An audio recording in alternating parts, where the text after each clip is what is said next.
Dans combien de temps tu penses que Fabien Roussel il va nous sortir que les patrons c'est des ouvriers de l'entrepreneuriat? Non, arrête avec Fabien Roussel, tu t'en es déjà assez pris à lui, c'est bon, on arrête.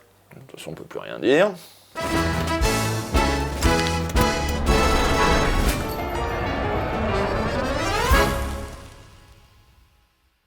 Bon alors les conspis, les complotistes là, les tontons relous qui posent des trucs sur Facebook en mode macaron d'émission, on n'est pas des moutons, dictature sanitaire, on va en faire quoi de ceux-là? Ils vont voter pour qui ceux-là? Bah y a l'embarras du choix, tout dépend de ce qu'on appelle complotiste, hein? Théorie du complot, conspirationnisme, ces mots vous les entendez de plus en plus depuis la crise sanitaire. Les journalistes paniquent, débunkent, décodent, désintoxent, checkent les news et ne sont pas forcément écoutés. Mais vous êtes quel journaliste?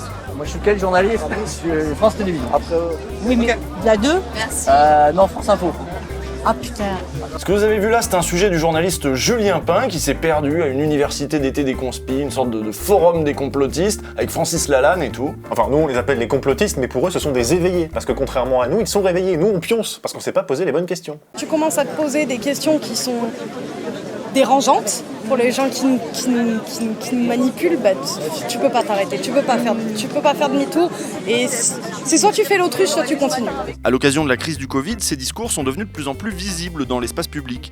Dans ce contexte particulier, ce contexte sanitaire et politique traumatisant, les explications officielles ne suffisent pas toujours à rassurer les plus angoissés. Autre événement traumatisant, les attentats du 11 septembre 2001 avaient eux aussi suscité ce genre d'interprétation. Déjà, on nous cachait la vérité, et déjà Jean-Marie Bigard ne s'en laissait pas compter. Je trouve très troublante la version officielle. Américaine, la version officielle. La version officielle. Mais américaine, bien sûr. La pandémie elle est troublante, hein. C'est vrai qu'il y a des zones d'ombre, mais qu'est-ce qui fait qu'on peut passer de questionnements légitimes à une paranoïa complotiste? En fait, le complotisme c'est d'abord une défiance envers la parole officielle. Toute parole officielle devient suspecte. Pour les complotistes, on nous ment tout le temps, donc il faut se poser des questions, mais les complotistes s'arrêtent pas aux questions, hein, évidemment, ils ont des réponses. Et donc devenir perméable à toute parole qu'aurait posée comme préalable qu'il fallait être contre le système. Les grands médias sont disqualifiés d'emblée, les politiques mentent tous, paradoxalement deviennent donc crédibles des sites, des groupes Facebook, des influenceurs dont le point commun est de se présenter comme minoritaires, résistants, éveillés. Moins ils sont validés par le système et plus ils en deviennent crédibles. Moi j'ai tout ce que je sais, je l'ai pas appris par ma famille, je l'ai pas appris par l'école, je l'ai pas appris par mes amis, je l'ai appris toute seule. J'ai eu la chance de tomber dans la lumière. Et ces discours vont fournir à leur public une boîte à outils pour comprendre le chaos. Les internautes sont même libres de bricoler eux-mêmes une vision du monde en fonction de leurs croyances. C'est comme ça qu'on voit coexister le complot juif, le complot franc-maçon, le complot pédosataniste, Big Pharma. En fait, peu importe la cohérence, tant qu'on imagine une entité maléfique qui est au-dessus de nous et qui ne laisse rien au hasard. Faute de Dieu, on garde le diable, nous explique l'historien Johann Chapoutot dans son dernier bouquin. Le complotisme fonctionne comme un système de croyance, un système qui remplit un vide, qui répond à un besoin, le besoin de donner du sens au monde. On garde une force obscure qui est à l'œuvre, à laquelle tout se ramène et à laquelle tout est dû, si vous voulez. Ce qui est très confortant, au fond, et réconfortant pour l'esprit. C'est important de prendre ce petit temps pour définir, circonscrire le complotisme, parce que le mot est parfois utilisé à tort et à travers dans toutes sortes de discours. Oui, parce que par exemple, s'opposer à la politique sanitaire du gouvernement au nom d'une dérive autoritaire, c'est pas forcément du complotisme. Ça le devient si on dit que tout ça fait partie d'un plan plus vaste pour contrôler, voire génocider une partie de la population, et que tu mélanges ça avec Jacques Attali ou je sais pas quoi, là on est vraiment dans le complotisme. Et le risque, ce serait finalement d'avoir une forme de cercle de la raison qui offre une seule possibilité, et qui réduirait à l'état de complotiste l'ensemble des contestations possibles de l'ordre établi. Donc nous, on va vous parler des vrais complotistes, mais sans mauvais esprit. Ouais, parce que juste se foutre de leur gueule comme dans le quotidien, jusque-là, ça a pas trop fait avancer le bousin. Bah non, on peut pas partir du principe que juste ils sont bêtes ou ils sont fous. Hein. Si les gens adhèrent à ça, c'est qu'ils ont de bonnes raisons de rentrer là-dedans. D'une part, vous adhérez à une communauté, donc vous n'êtes pas seul. Deuxièmement, vous comprenez tout. Troisièmement, vous êtes supérieur aux autres qui n'ont pas compris. Quatrièmement, le principe d'explication est simple. Donc il n'y a que des avantages psychologiques et intellectuels au fond à cela. On vous avait déjà parlé de Chapoutot dans notre épisode sur les fachos. Attends, lequel ? Celui qui était en 2 parties, on se servait de lui pour expliquer le logiciel de pensée de l'extrême droite. On vous expliquait notamment que le complot était un élément important de la rhétorique d'extrême droite. Aujourd'hui, par exemple, le complot majeur, c'est le grand remplacement conçu comme un projet conscient de nos élites ou des musulmans qui auraient eux-mêmes un projet de colonisation. L'histoire du conspirationnisme est très intimement liée à l'histoire de l'extrême droite et il est évident que l'extrême droite, dans son ADN, on pourrait dire, est conspirationniste, parce que le conspirationnisme est notamment une arme pour attaquer attaquer les minorités au sein de nos sociétés. Ça aussi, faut pas l'oublier. C'est une arme contre les institutions démocratiques, mais aussi à l'égard des minorités. Pour justifier les persécutions des minorités, il faut repeindre les victimes en adversaires puissants. Ça peut être l'hydre islamiste, la pieuvre juive ou même le lobby LGBT. Dans tous les cas, l'ennemi tire les ficelles et les tire dans l'ombre. Et puis, vous l'avez entendu, Marie Pelletier explique que le complotisme est un excellent moyen de déstabiliser les institutions démocratiques. Voilà, et ça fonctionne à plein avec tous les projets autoritaires. Donc vous doutez bien que ça va être l'extrême droite qui va surtout mobiliser ces discours-là de manière plus ou moins subtile. On vous avait déjà parlé ici du recyclage de la rhétorique anti-vax par Marine Le Pen, mais on va s'attarder ici sur 2 autres candidats d'extrême droite, beaucoup moins subtils, les 2 énarques anti-système, Florian Philippot et François Asselineau. Le candidat de l'UPR peine à remonter la pente depuis sa mise en examen pour des affaires de harcèlement et d'agression sexuelle. Par contre, il a compris qu'il y avait sans doute un coup à jouer avec la crise sanitaire et les discours de défiance. Lui, son entité maléfique qui tire toutes les ficelles, c'est les États-Unis. Depuis des années, il cherche et décrypte les symboles cachés de l'impérialisme américain.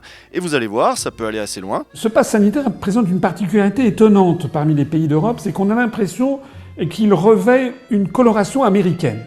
En tout cas, en Belgique, le pass sanitaire, il s'appelle le Covid Safe Ticket. Au Luxembourg, ça s'appelle Covid Check. À Chypre, ça s'appelle Safe Pass. En Grèce, les zones dans lesquelles on peut avoir accès s'appellent des Covid Free Zones. Et même en France, le pass sanitaire, normalement, s'écrit avec un E d'après l'Académie, mais beaucoup de gens l'écrivent 2 S. Pourquoi est-ce que l'inconscient des peuples relie cette affaire aux États-Unis d'Amérique?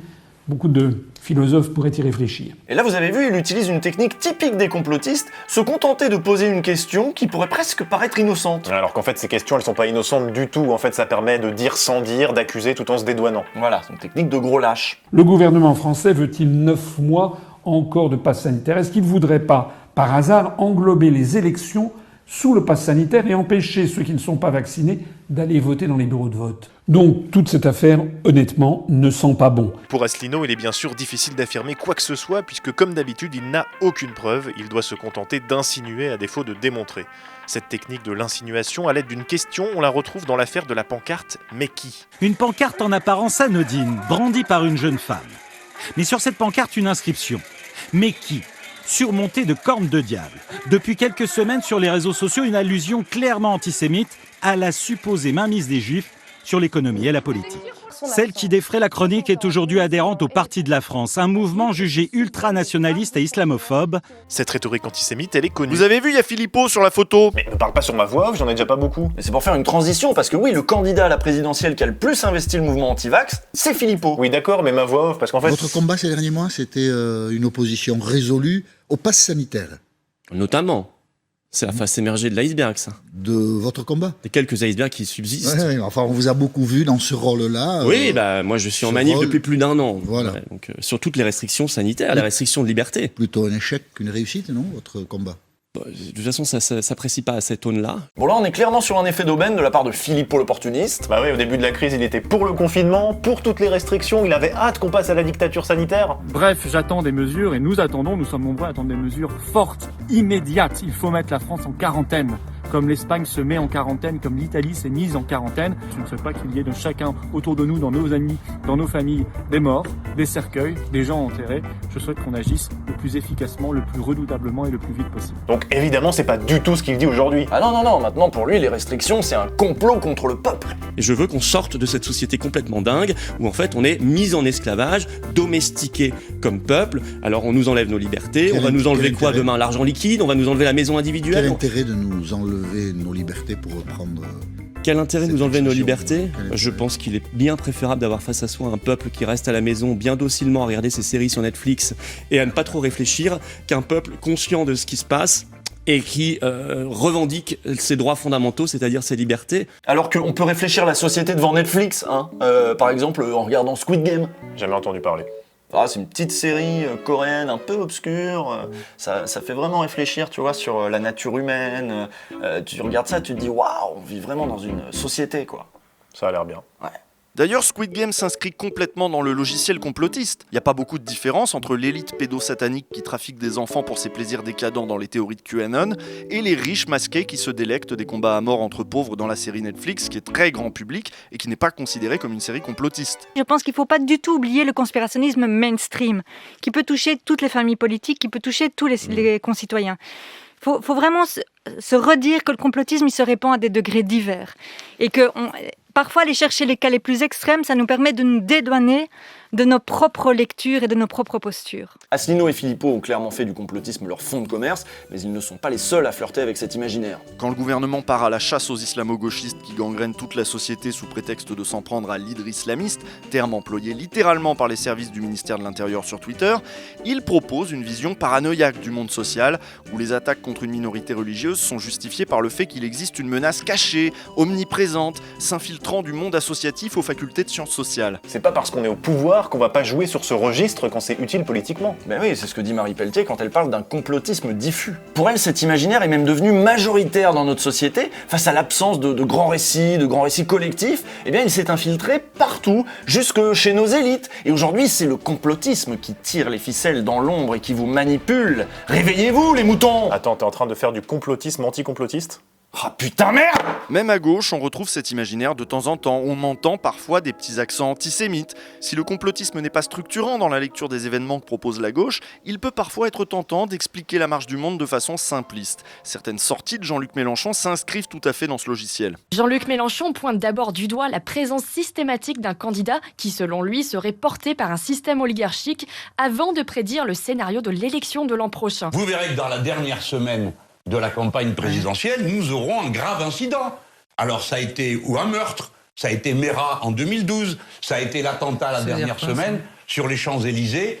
Tout ça, c'est écrit d'avance. Jouer avec cet imaginaire, c'est un jeu très dangereux. D'autant plus que c'est l'extrême droite qui va en récolter les fruits. Ouais, au contraire, cette vision du monde étant hégémonique à l'extrême droite, il faut la combattre, absolument pas la renforcer. D'autant qu'elle fait peser des dangers très concrets sur notre démocratie. En témoigne l'affaire Rémi Daillé, un complotiste néo-nazi dont les projets de coup d'État ont été révélés il y a peu. Nous allons arrêter et destituer le président. Ancien élu du Modem, l'homme multiplie sur Internet les appels à l'insurrection. C'est le même Rémi Daillé qui avait organisé l'enlèvement de la petite Mia au motif que l'aide sociale à l'enfance serait liée à des filières pédophiles. Complément d'enquête a rencontré l'homme qui conduisait la voiture pour les ravisseurs. Vous allez voir comment il s'est retrouvé embarqué là-dedans alors qu'il croyait bien faire. À l'entendre, son premier contact avec le commando présumé s'est noué quelques semaines plus tôt. Lors d'une manifestation du mouvement des Patriotes comme celle-ci, des rassemblements anti-masques et anti-confinement devant le ministère de la Santé, à l'initiative de Florian Philippot. Les Patriotes sont donc au cœur de la nébuleuse de la galaxie. galaxie. Non mais c'est fou, il y a encore Philippot! Non mais tu le fais exprès. Non mais c'est fou, hein. On part de la pancarte antisémite, on tombe sur Florian Philippot. On part d'un projet de coup d'État, on tombe sur Florian Philippot. C'est comme si ces discours-là, ils aggloméraient tous les trucs les plus craignos, quoi. Le complotisme, voilà, c'est un gros aimant à merde. On pourrait vous parler du Capitole, de la rhétorique de Trump sur l'État profond. Le Capitole, en fait, c'était des gens qui étaient tellement radicalisés dans leur théorie du complot qu'ils croyaient même pas au résultat de l'élection. Ce qui est certain, c'est que la rhétorique de l'élection volée, sur laquelle Trump a énormément capitalisé, qui était extrêmement populaire, je vous apprends rien, dans les sphères complotistes au QAnon, cette rhétorique-là, maintenant, elle est à disposition. Et s'il y a bien une chose à quoi le complotisme excelle, c'est à piocher dans une rhétorique qui est déjà existante pour la réexploiter. J'ajoute que c'est au cœur des problèmes qu'il y a, comme vous le savez, dans les élections américaines qui ont eu lieu à la fin de l'année dernière avec des systèmes de vote par Dominion ou de vote par correspondance, par électronique, qui ne sont pas fiables. Alors comme ça, on dénonce les Américains en copiant les Américains ? Pensez printemps, les amis ! Bref, vous l'avez compris, ces discours sont omniprésents, dangereux, et on peine de plus en plus à leur opposer une riposte efficace. Les discours complotistes sont le produit de nos défaites, de notre incapacité à susciter l'espoir et l'adhésion à un projet collectif, positif et véritablement émancipateur, mais pas seulement. Les complotistes voudraient nous repeindre en victimes de l'histoire, alors qu'en fait, nous en sommes les acteurs. Alors seulement, il faudrait que le pouvoir nous laisse être des acteurs de temps en temps, sinon il nourrit cette vision du peuple manipulé, il nourrit la défiance et il nourrit les discours complotistes. Voilà, donc ça aussi, c'est un peu la faute à Macron, hein, et aux bourgeois. Voilà, on est retombé sur nos pattes. Et à lundi, dans 2 semaines.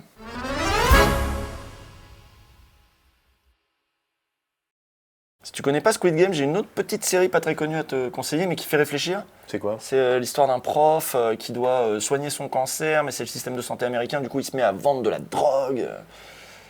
Breaking Bad, voilà. Je connais pas. Putain, je devrais ouvrir une chaîne de recommandations de petites séries, des petites pépites comme ça, que personne connaît. C'est con.